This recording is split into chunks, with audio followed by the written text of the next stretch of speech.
dokumen dan perhiasan yang ada di deposito. Dan itu masih ada chatnya kan gitu ya. Dan Putri merasa itu memang haknya gitu ya. Jadi bukan perlu izin gitu, pemberitahuan aja cukup gitu. Karena memang dari awal itu diserahkan ke Putri dan sudah ada kuasanya.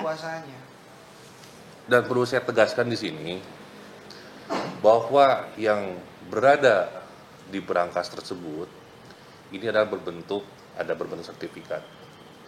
Nah, di sini ada nama Rizky Febian, ada nama Kang Sule, dan dibeli sejak pernikahannya Kang Sule dengan almarhumah.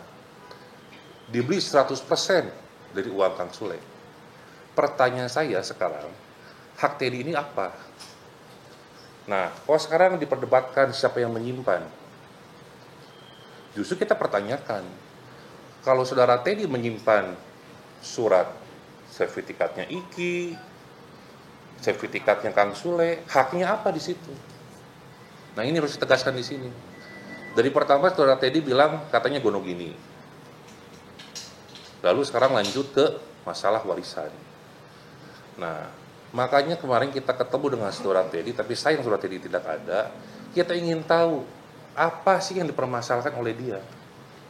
Ya. Karena dalam pertemuan tersebut pun kita ada pembahasan.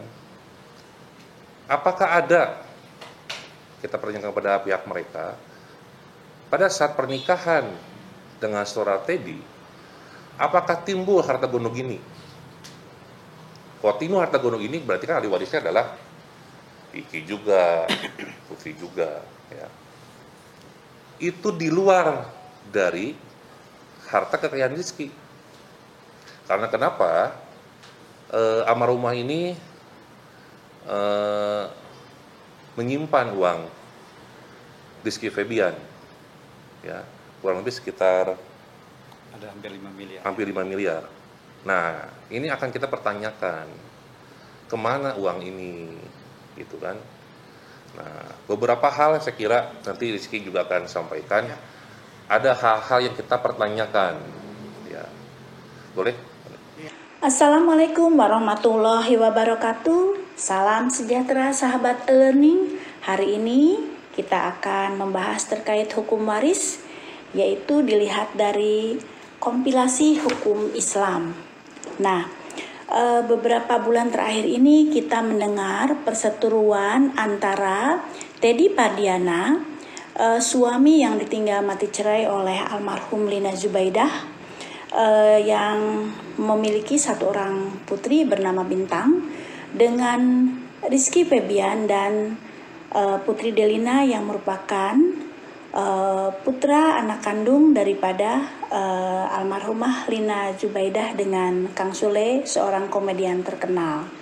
Bermula atas kekecewaannya saudara Teddy Pardiana dengan sikap daripada Putri Delina yang telah mengambil secara sepihak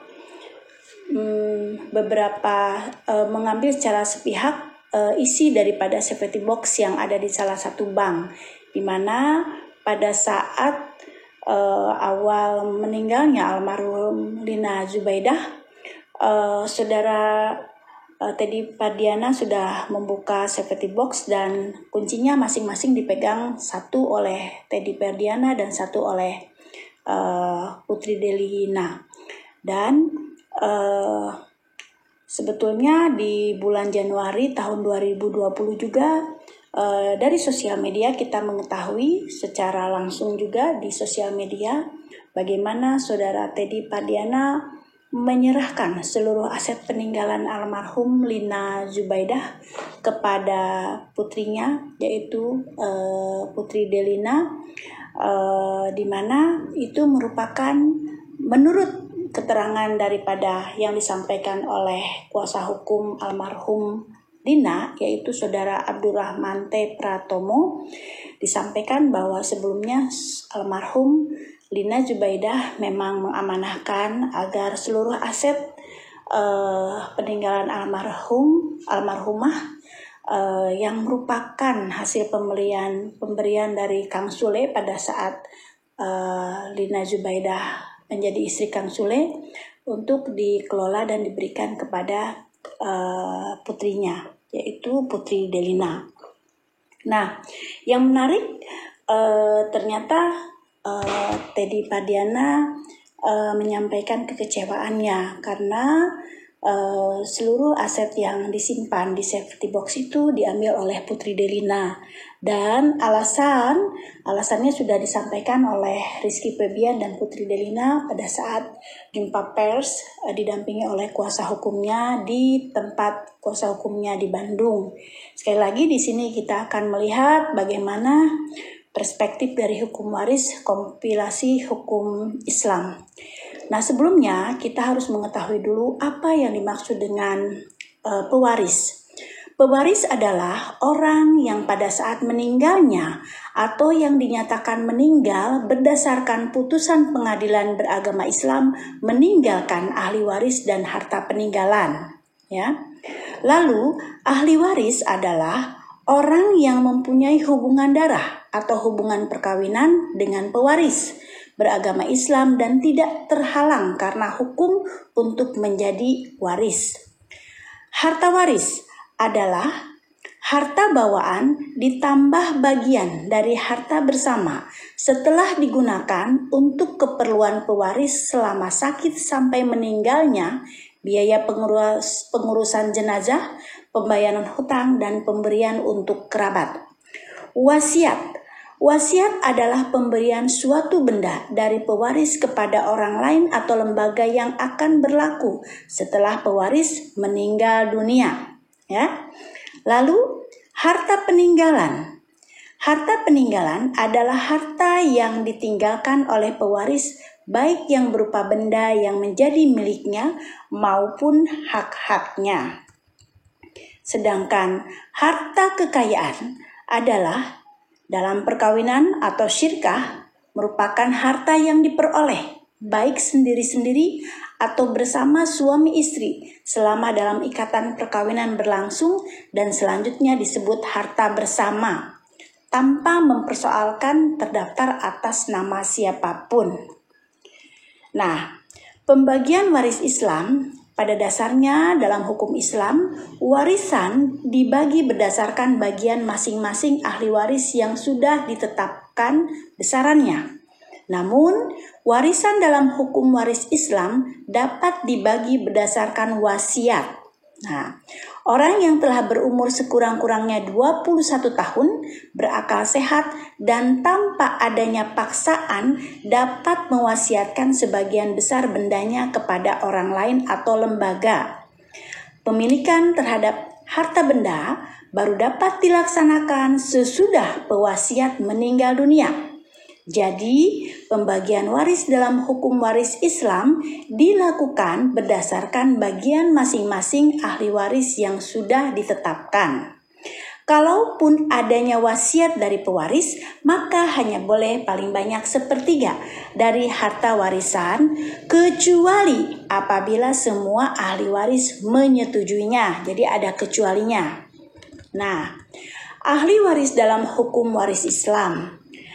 Berdasarkan kompilasi hukum Islam yang disebarluaskan berdasarkan instruksi Presiden nomor 1 tahun 91 tentang penyebarluasan kompilasi hukum Islam atau Impres 1 tahun 91, bahwa ahli waris adalah orang yang pada saat meninggal dunia mempunyai hubungan darah atau hubungan perkawinan dengan pewaris beragama Islam dan tidak terhalang karena hukum untuk menjadi ahli waris. Ahli waris dipandang beragama Islam apabila diketahui dari kartu identitas atau pengakuan atau amalan atau kesaksian. Sedangkan bagi bayi yang baru lahir atau anak yang belum dewasa, beragama menurut ayahnya atau lingkungannya. Kelompok-kelompok ahli waris menurut kompilasi hukum Islam terdiri dari yang pertama menurut hubungan darah, yang kedua golongan laki-laki terdiri dari ayah, anak laki-laki, saudara laki-laki, paman dan kakek. Yang ketiga golongan perempuan terdiri dari ibu, anak perempuan, saudara perempuan, dan nenek. Yang keempat, menurut hubungan perkawinan, terdiri dari duda atau janda. Apabila semua ahli waris ada, maka yang berhak mendapat warisan hanya anak, ayah, ibu, janda, atau duda. Seorang terhalang menjadi ahli waris apabila dengan putusan hakim yang telah mempunyai kekuatan hukum tetap dihukum karena 1. Dipersalahkan telah membunuh atau mencoba membunuh atau menganiaya berat pada pewaris. 2. Dipersalahkan secara memfitnah telah mengajukan pengaduan pada pewaris melakukan kejahatan yang diancam dengan hukuman 5 tahun penjara atau hukuman yang lebih berat. Nah, besaran bagian ahli waris. Besaran bagian masing-masing ahli waris adalah anak perempuan bila hanya seorang, ia mendapat separuh bagian. Bila 2 orang atau lebih, mereka bersama-sama mendapat 2/3 bagian, dan apabila anak perempuan bersama-sama dengan anak laki-laki, maka bagian anak laki-laki 2/1 dengan anak perempuan. 2. Ayah mendapat 1/3 bagian bila pewaris tidak meninggalkan anak. Bila ada anak, ayah mendapat 1/6 bagian. 3. Ibu mendapat 1/6 bagian bila ada anak atau 2 saudara atau lebih. Bila tidak ada anak atau 2 orang saudara atau lebih, maka ia mendapat 1/3 bagian. 4. Ibu mendapat 1/3 bagian dari sisa sesudah diambil oleh janda atau duda bila bersama-sama dengan ayah. 5. Duda mendapat separuh bagian bila pewaris tidak meninggalkan anak, dan bila pewaris meninggalkan anak, maka duda mendapat 1/4 bagian. 6. Janda mendapat 1/4 bagian bila pewaris tidak meninggalkan anak, dan bila pewaris meninggalkan anak, maka janda mendapat 1/8 bagian. 7. Bila seorang meninggal tanpa meninggalkan anak dan ayah, maka saudara laki-laki dan saudara perempuan seibu masing-masing mendapat 1/6 bagian. Dan bila mereka itu 2 orang atau lebih, maka mereka bersama-sama mendapat 1/3 bagian. 8. Bila seorang meninggal tanpa meninggalkan anak dan ayah, sedang ia mempunyai 1 saudara perempuan kandung atau seayah, maka ia mendapat separuh bagian. Bila saudara perempuan tersebut bersama-sama dengan saudara perempuan kandung atau seayah, 2 orang atau lebih, maka mereka bersama-sama mendapat 2/3 bagian. Bila saudara perempuan tersebut bersama-sama dengan saudara laki-laki kandung atau seayah, maka bagian saudara laki-laki adalah 2/1 dengan saudara perempuan.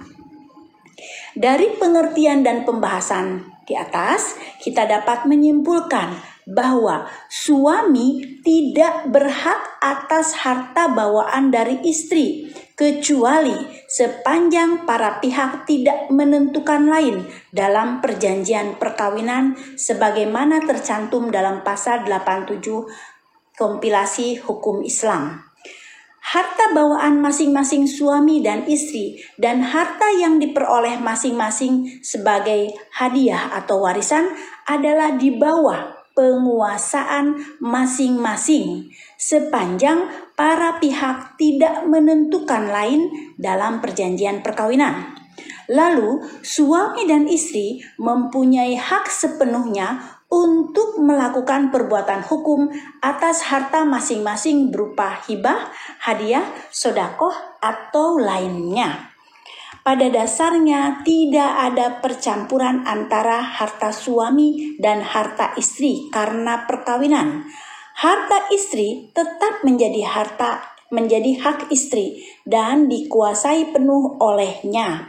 Demikian juga harta suami tetap menjadi hak suami dan dikuasai penuh olehnya.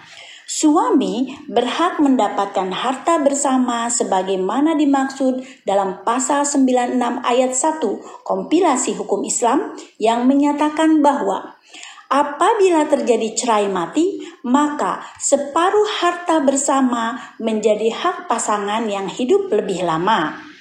Duda mendapat separuh bagian bila pewaris tidak meninggalkan anak, dan bila pewaris meninggalkan anak, maka duda mendapat 1/4 bagian.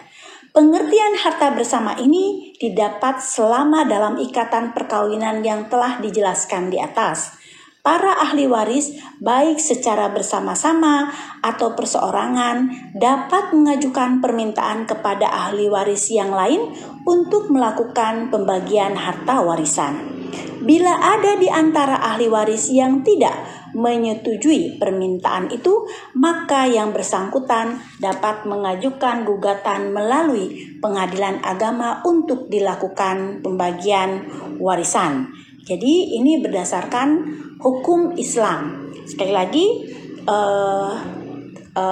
tadi sudah disampaikan di atas bahwa ternyata pada bulan Januari 2020 itu Saudara Teddy Pardiana sudah menyerahkan seluruh aset peninggalan almarhum Lina Zubaidah kepada putrinya, Putri Delina, dan disampaikan pula pada saat penyerahan bahwa memang tidak tercantum nama Saudara Teddy Pardiana selaku suami dan Bintang putrinya dari hasil pernikahan dengan Lina Zubaidah untuk menjadi yang diamanahkan sesuai yang diamanahkan oleh almarhum Lina Zubaidah, karena harta bawaan Lina Zubaidah ini merupakan harta yang hadiah daripada saudara Sule, di mana pada saat perceraian mereka, pengadilan tidak memutuskan harta gonogini untuk diberikan kepada saudara Lina Zubaidah.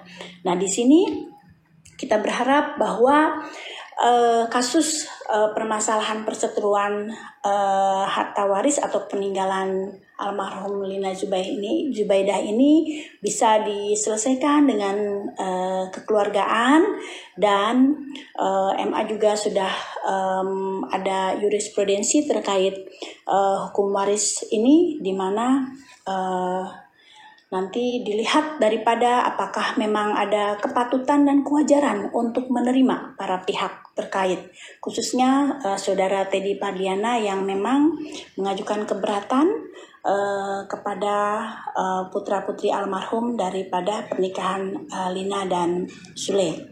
Demikian para sahabat earning mungkin bisa di sini menambah wawasan dari apa yang disampaikan, dan kita berharap semuanya bisa selesai dengan baik. Terima kasih atas kehadiran kalian untuk mendengarkan learning ini. Jangan lupa untuk like, untuk share, komen, dan subscribe. Wabillahi taufiq wal hidayah. Wassalamualaikum warahmatullahi wabarakatuh.